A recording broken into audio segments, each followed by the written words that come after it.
الحمد لله رب العالمين والصلاة والسلام على قائد الغر المحجلين نبينا محمد وعلى آله وصحبه أجمعين وبعد. محترم ناظرین، قرآنی قصے میں آپ سب کا استقبال ہے۔ آج میں آپ کے سامنے قرآنی قصوں میں سے ایک ایسا قصہ بیان کروں گا جسے قرآن نے احسن القصص کہا ہے، قصوں میں سب سے بہتر قصہ۔ یہ قصہ ایک نبی کا قصہ ہے، ایسے نبی کا جو خود نبی ہیں، ان کے باپ بھی نبی ہیں، ان کے دادا بھی نبی ہیں اور ان کے پردادا بھی نبی ہیں۔ یوسف بن یعقوب بن اسحاق بن ابراہیم، کیا قصہ ہے ان کا۔ یوسف علیہ السلام چھوٹے بچے تھے، تقریباً 7 سال کے تھے۔ ایک دن رات میں جب سوتے ہیں تو خواب دیکھتے ہیں کہ 11 ستارے اور چاند اور سورج ان کو سجدہ کر رہے ہیں۔ صبح اٹھے، والد صاحب کے پاس آئے اور قصہ سنایا کہ میں نے ایسا ایسا خواب دیکھا ہے۔ یعقوب علیہ السلام جو ان کے باپ تھے، ایک نبی ہیں، سمجھ گئے کہ یوسف کی شان بلند ہونے والی ہے، اس لیے تنبیہ کر دیا کہ بیٹا یہ خواب اپنے بھائیوں کو مت بتانا۔ یہاں پر آپ یہ بات بھی جان لیں کہ یعقوب علیہ السلام کی 2 شادی تھی، ایک بیوی سے 10 بیٹے تھے اور دوسری بیوی سے 2 بیٹے تھے، یوسف اور بنیامین۔ برکیف یعقوب علیہ السلام نے اپنے بیٹے یوسف سے کہا کہ یہ قصہ اپنے بھائیوں کو مت بتانا ورنہ وہ تم سے دشمنی کرنے لگے۔ یہ جب واقعہ ہوا تھا تو اس کے بعد یعقوب علیہ السلام اور زیادہ یوسف علیہ السلام کو چاہنے لگے تھے، جس کی وجہ سے ہوا یہ کہ 10 بھائی کا حسد اور جلن اور زیادہ ہو گیا، یہاں تک کہ ایک دن 10 بھائیوں نے ایک ساتھ بیٹھ کر کے پلان کیا کہ کسی طرح سے یوسف کو اپنے راستے سے ہٹا دو تاکہ والد صاحب کے بیچ میں اور ہمارے بیچ میں کوئی رکاوٹ نہ رہے۔ اس کے لیے انہوں نے پلان کیا اور سب کے سب ایک دن یعقوب علیہ السلام کے پاس آتے ہیں اور کہتے ہیں کہ ابو جان، آخر یوسف کے معاملے میں ہم پر اعتماد کیوں نہیں کرتے ہیں؟ کیا وہ ہمارے بھائی نہیں ہیں؟ تو اس وقت یعقوب علیہ السلام نے کہا کہ بات یہ ہے کہ مجھے یوسف سے محبت ہے اور میں اس کی جدائی برداشت نہیں کر سکتا۔ انہوں نے کہا کہ ہم کل ایک جگہ پر جنگل میں سیر اور تفریح کے لیے جا رہے ہیں، اچھا ہوتا کہ آپ یوسف کو بھی ہمارے ساتھ جانے دیتے تاکہ ہمارے ساتھ بھی وہ کھیلتا کودتا۔ تو یعقوب علیہ السلام نے وہی بات کہی کہ اس کی جدائی میرے بس کی بات نہیں ہے، ممکن ہے کہ تم اس کو لے کر کے جاؤ گے، وہ کہیں پر رہے گا، بھیڑیا آئے اور اسے چیر پھاڑ کر کے کھا جائے۔ لیکن جب یوسف علیہ السلام کی بھی خواہش ہوئی اور کہا کہ ابو جان نہیں، میں بھائیوں کے ساتھ میں جانا چاہتا ہوں، چنانچہ یعقوب علیہ السلام نے حامی بھر لی اور اس طرح سے ان کو جانے کی اجازت دے دی۔ جب کل ہوا اور سارے بھائیوں کے ساتھ میں یہ چل دیے تو راستے میں بدتمیزی سے پیش آنا شروع کر دیا، یہاں تک کہ جب ایک جگہ پر پہنچے جہاں پر کنواں تھا تو یوسف علیہ السلام کا کپڑا اتار لیا اور اسی کنویں میں یوسف علیہ السلام کو دھکیل کر کے گرا دیا تاکہ نہ رہے بانس نہ بچے بانس۔ ادھر اللہ رب العالمین یوسف علیہ السلام کی حفاظت کر رہا ہے، کیونکہ جو اللہ کا ہوتا ہے اللہ اس کی حفاظت کرتے ہیں۔ یہ بھائی اب یہ سمجھ رہے تھے کہ ہم نے نجات پالی ہے یوسف سے، چنانچہ ان کے کپڑے کو لایا، ایک جانور کو ذبح کیا، اس کے خون میں کپڑے کو بھگو لیا، اور شام ہوتے ہی روتے ہوئے ٹسوے بہاتے ہوئے اپنے باپ کے پاس آتے ہیں اور کہتے ہیں کہ ابو جان آج عجیب ماجرا ہو گیا، ہم اپنے سامان کو ایک جگہ پر رکھ کر کے یوسف وہیں پر بیٹھا دیے تھے اور ہم دور کا مقابلہ کرنے لگ گئے تھے، اسی بیچ میں ایک بھیڑیا آیا اور یوسف کو چیر پھاڑ کر کے کھا گیا، اب ہم کیا کر سکتے تھے، ہمیں بھی افسوس ہے۔ یعقوب علیہ السلام نے کہا کہ نہیں، یہ بات تمہارے من کی بنائی ہوئی، اب ہم کیا کر سکتے ہیں؟ فصبر جمیل واللہ المستعان علی ما تصفون، ہم صبر ہی کر سکتے ہیں، اور جو کچھ تم بول رہے ہو اس کے تعلق سے ہم اللہ سے مدد طلب کرتے ہیں۔ پر کیف، یوسف علیہ السلام کنویں میں ہیں، مدین کا ایک قافلہ وہیں سے گزرتا ہے، ان کو پیاس لگی تھی، کنویں کی تلاش میں نکلے تو دیکھا کہ فلاں جگہ پر کنواں ہے، گئے اپنا ڈول ڈالا تو ڈول کو پکڑ کر کے ایک خوبصورت بچہ نکلتا ہے۔ یہ دیکھ کر کے وہ اپنی قسمت پہ پھولے نہ سما رہے تھے، خوشی سے عجیب کیفیت ان کی ہو رہی تھی کہ ایک بچہ مل گیا ہے۔ پھر کیا کیا؟ اس بچے کو اپنے سامان تجارت میں شامل کر لیا اور مصر لے کر کے پہنچتے ہیں، اور وہاں پر اس کو بیچے جانے والے سامان میں شامل کر لیتے ہیں، یہاں تک کہ یہ یوسف بیچ دیے جاتے ہیں عزیز مصر کے ہاتھ، مصر کا بادشاہ تھا، اس کے ہاتھ یوسف علیہ السلام بیچ دیے جاتے ہیں۔ عزیز مصر یوسف علیہ السلام کو لے کر کے اپنے گھر آتا ہے اور اپنی بیوی سے کہتا ہے، زلیخا سے، کہ اس کا خیال رکھنا، ممکن ہے کہ اس کو ہم اپنا بیٹا بنا لیں، یا ممکن ہے کہ بعد میں یہ ہمارے کام آئے۔ چنانچہ یوسف علیہ السلام ایک آزمائش سے نکل چکے ہیں اور اب عزیز مصر کے گھر میں پل رہی ہیں، دھیرے دھیرے جوان ہوتے ہیں، صلاحیت تھی، قابلیت تھی، حسن تھا، ان ساری چیزوں کو دیکھ کر کے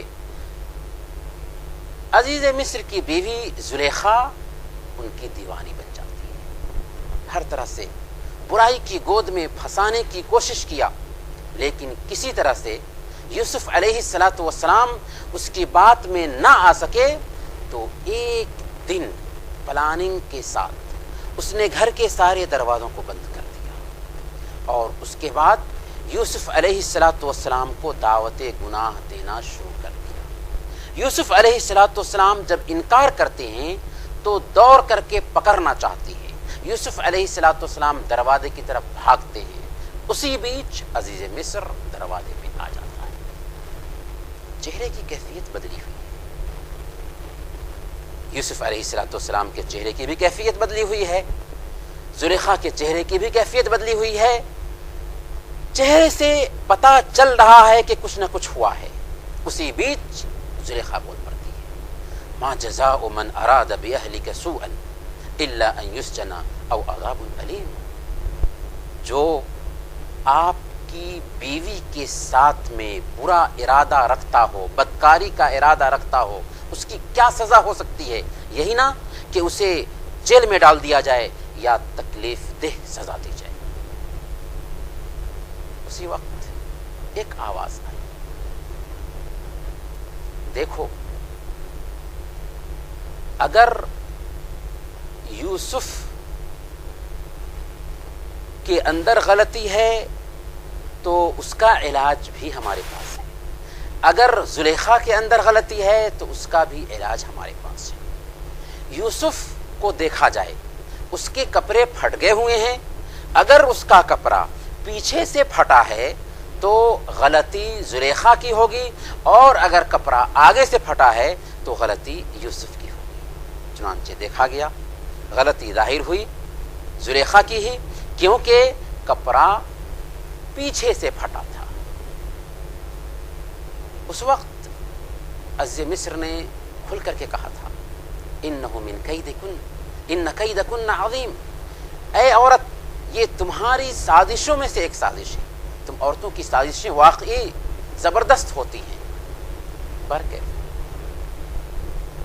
عزیز مصر یہ نہیں چاہتا تھا کہ یہ معاملہ پھیل سکے، لوگوں کو پتہ چل جائے، اسی لیے عزیز مصر نے اس معاملے کو دبانے کی کوشش کرنی چاہیے اور یوسف علیہ السلام سے کہا، حالانکہ اس کے سامنے میں حقیقت واضح ہو چکی تھی، کہتا ہے کہ یوسف عارض عن ھذا، اسے درگزر کرو، اسے نظر انداز کرو، بھول جاؤ کہ کچھ ہوا ہے اور تم جیسے تھے ویسے رہو۔ لیکن دیواروں کے بھی کان ہوتے ہیں، گھر میں کام کرنے والی خادمائیں بھی ہوتی ہیں، نوکر بھی ہوتے ہیں، کسی طرح سے بات پھیلی اور سرداروں کی بیویاں آپس میں بات کرنے لگیں کہ دیکھو نا عزیز مصر کی بیوی اپنے ہی ایک نوکر پہ فدا ہو چلی، یہ کیسی عورت ہے کہ ایک نوکر پہ فدا ہونے لگی۔ جب زلیخا کو اس کی خبر ملی تو اس نے کیا کیا، ایک پارٹی رکھی اور سردار کی ساری عورتوں کو جمع کیا، سب کو کھانے کے لیے باضابطہ پھل فروٹ دیے اور وہاں کی تہذیب کے حساب سے ہر ایک کو ایک چھری دیا تاکہ اس سے کاٹ کر کے پھل کو کھایا جا سکے۔ جب ساری عورتیں کھانے لگیں تو زلیخا کا چونکہ پلان تھا اور اسی پلان کو نافذ کرنے کے لیے عورتوں کو جمع کی تھی، اس لیے یوسف علیہ السلام کو اچھا کپڑا پہنا کر کے بنا سنوار کر کے کہا کہ اب تم ان کے سامنے میں جاؤ۔ یوسف علیہ السلام جب ان کے سامنے میں گئے تو یہ حسن، یہ خوبصورتی دیکھ کر کے عورتیں دنگ رہ گئیں، یہاں تک کہ پھل کاٹنے کی بجائے عورتوں نے اپنی انگلیاں کاٹ لی اور کہا کہ یہ کوئی انسان نہیں، لگتا ہے فرشتہ ہے۔ یہاں پر زلیخا کا مقصد پورا ہو چکا تھا، اسی وجہ سے زلیخا نے کہا کہ اب تو تم کو سمجھ میں آیا کہ آخر میں اس پہ کیوں فدا تھی۔ اس کے بعد زلیخا گویا کہ شیرنی بن گئی۔ ایک روز یوسف علیہ السلام کو سختی کے ساتھ میں کہا، دیکھو اگر تم میری بات نہیں مانو گے تو ذلت کے ساتھ تمہیں جیل میں ڈال دوں گا، اگر تم میری بات نہیں مانو گے تو ذلت کے ساتھ تمہیں جیل میں ڈلوا دوں گا۔ یوسف علیہ السلام نے کہا، رب السجن احب الی مما یدعوننی الیہ، اے اللہ مجھے جیل زیادہ پسند ہے اس کام سے جس کی طرف یہ لوگ مجھے بلا رہے ہیں۔ برکیف عورت ہے، کیسے بھی اپنے شوہر کو اپنی بات میں پھانس لیتی ہے، اور عزیز مصر بھی چاہ رہا تھا کہ یہ معاملہ زیادہ پھیلے نہیں، اسی لیے اس نے یوسف علیہ السلام کو جیل میں ڈلوا دیا۔ یوسف علیہ السلام ابھی جیل میں، لیکن ایک مسلمان جہاں کہیں بھی ہوتا ہے اپنی شان کو برقرار رکھتا ہے۔ جیل میں یوسف علیہ السلام کے ساتھ اور بھی بادشاہ سے متعلق 2 قیدی گئے تھے۔ یوسف علیہ السلام کی فراست سے ان لوگوں نے سمجھ لیا کہ یوسف ایک اچھے انسان ہیں، ذہین انسان ہیں، چنانچہ جیل کے 2 قیدی یوسف علیہ السلام کے پاس آتے ہیں، کچھ اپنا مسئلہ پوچھنے کے لیے۔ ایک نے کہا کہ یوسف، میں نے آج کی رات خواب دیکھا ہے کہ میں انگور سے شراب نچوڑ رہا ہوں اور اسے پلا رہا ہوں۔ دوسرے نے کہا کہ میں نے خواب دیکھا ہے کہ میرے سر پر روٹی کی ٹوکری ہے جس سے پرندے لے لے کر کے کھا رہے ہیں۔ یوسف علیہ السلام نے کہا کہ دیکھو ابھی جو تم لوگوں کا کھانا آنے والا ہے اس کے آنے سے پہلے میں تمہیں اس خواب کی تعبیر بتا دوں گا۔ اب چونکہ ان کا ذہن بن چکا تھا، خواب کی تعبیر جاننی تھی، اس لیے آرام سے دل دے کر کے یوسف علیہ السلام کے پاس وہ دونوں بیٹھ چکے تھے۔ موقع کو غنیمت سمجھا اور یوسف علیہ السلام نے ان کو توحید کا پیغام دینا شروع کیا۔ کہا کہ میں ایک اللہ کی عبادت کرنے والا ہوں، میں نے بتوں کی پوجا چھوڑی ہے، میں نے آبا و اجداد کے ریتی رواج کو چھوڑا ہے اور ایک اللہ کی عبادت کرنے لگ گیا ہوں۔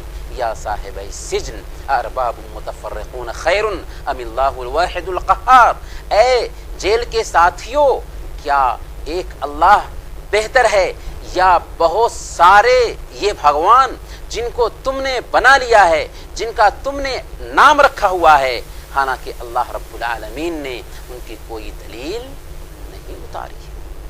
برکت یوسف علیہ السلام دعوت یوسفی کو انجام دے لیتے ہیں، جیل میں دعوت کا کام کر لیتے ہیں، اس کے بعد پھر دونوں کو ان کے خوابوں کی تعبیر بتاتے ہیں۔ ایک سے کہا کہ تم نے جو خواب میں دیکھا ہے کہ کھجور سے شراب نچوڑ رہے ہو، تو اس کا مطلب یہ ہے کہ تم جیل سے نکل جاؤ گے اور بادشاہ کے قریبی بنو گے، بادشاہ کے ساقی بن جاؤ گے۔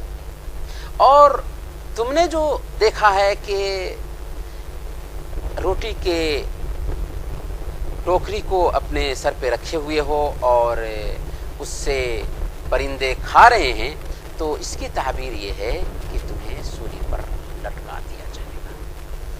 اس وقت یوسف علیہ السلام نے جو آدمی نکلنے والا تھا اس سے کہا تھا کہ دیکھو، جب تم یہاں سے نکل جاؤ گے تو بادشاہ کے پاس میرا بھی ذکر کرنا، بے قصور انسان کو انہوں نے جیل میں ڈال رکھا ہے، اس طرح سے ہو سکتا ہے کہ میں نکل جاؤں۔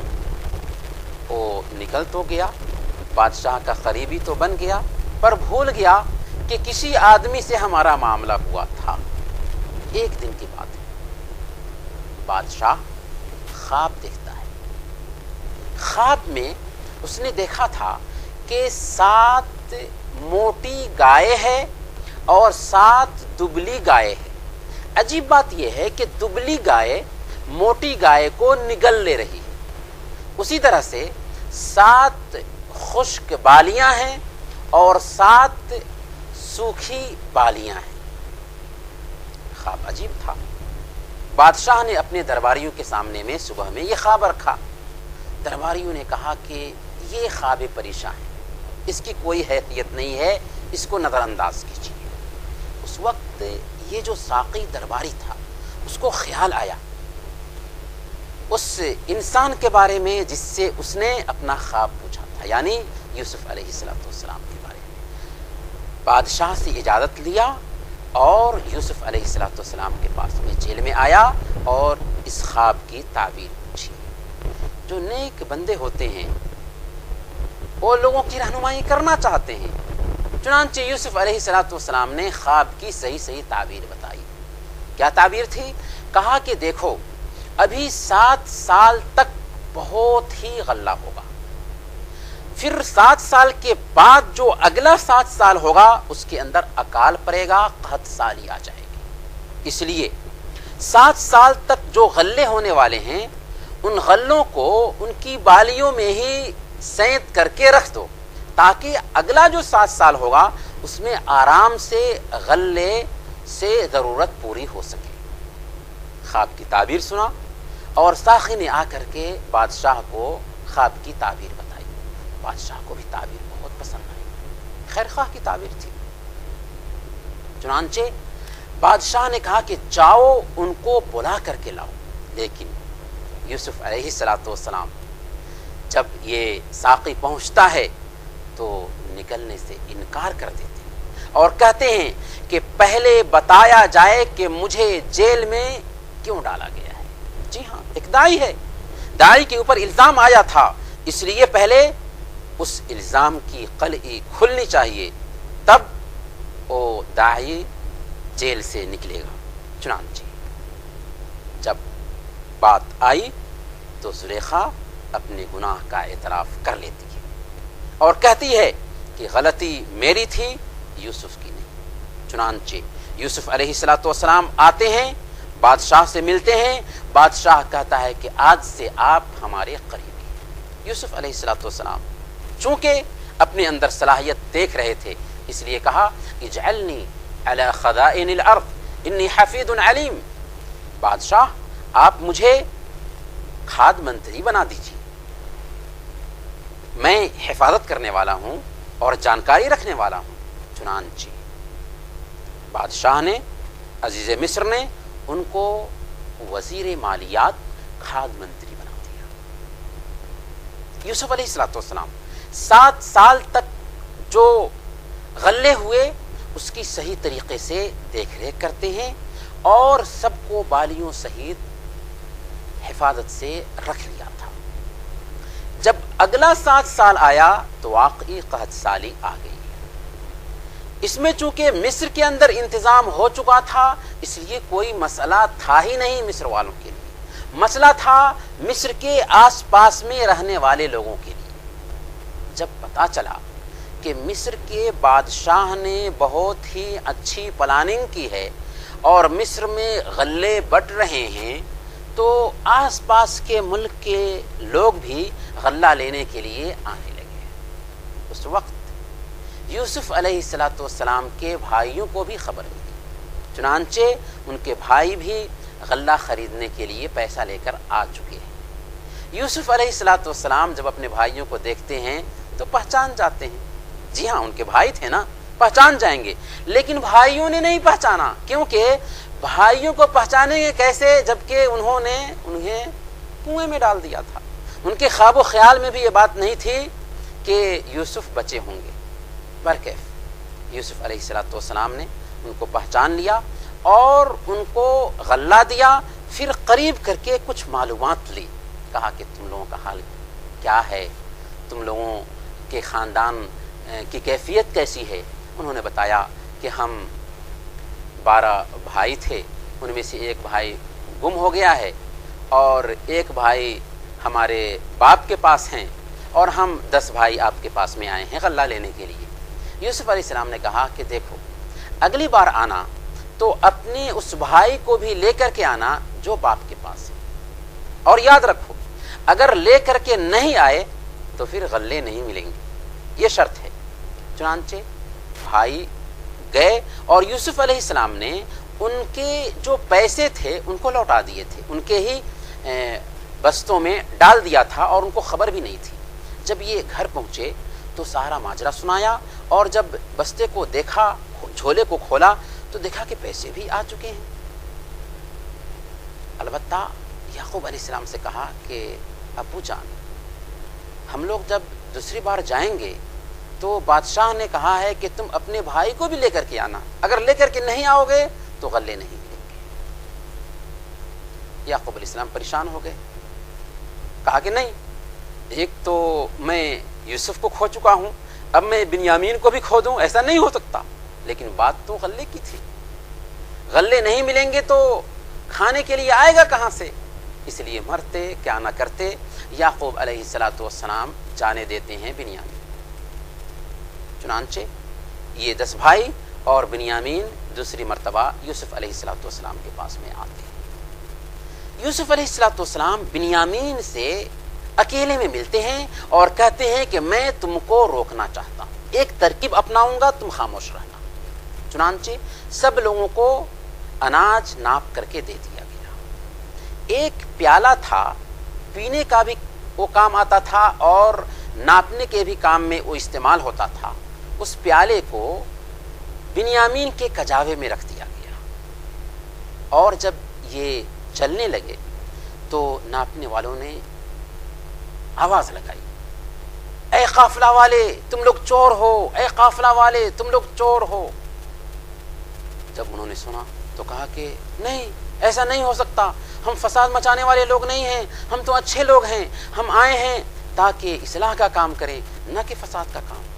کہا کہ ٹھیک ہے، لیکن اگر تمہارے بیچ کسی آدمی کے پاس سے ایک یہ پیالہ جو بادشاہ کا ہے نکل گیا تو کیا اس کی سزا ہونی چاہیے؟ انہوں نے ہی کہا کہ جس کے پاس میں نکلے اس کو قید کر لو۔ جب تلاش لی گئی تو بنیامین کے کجاوے میں یہ پیالہ نکل گیا۔ اب سزا کے طور پر بنیامین کو رکھ لینا تھا۔ یہاں پر ایک اہم نقطہ ہے، یوسف علیہ السلام غیر مسلم حکومت میں، آپ یہ نہیں چاہتے ہیں کہ وہاں کا جو قانون ہے اس کو پامال کریں، بلکہ قانون کو برتتے ہوئے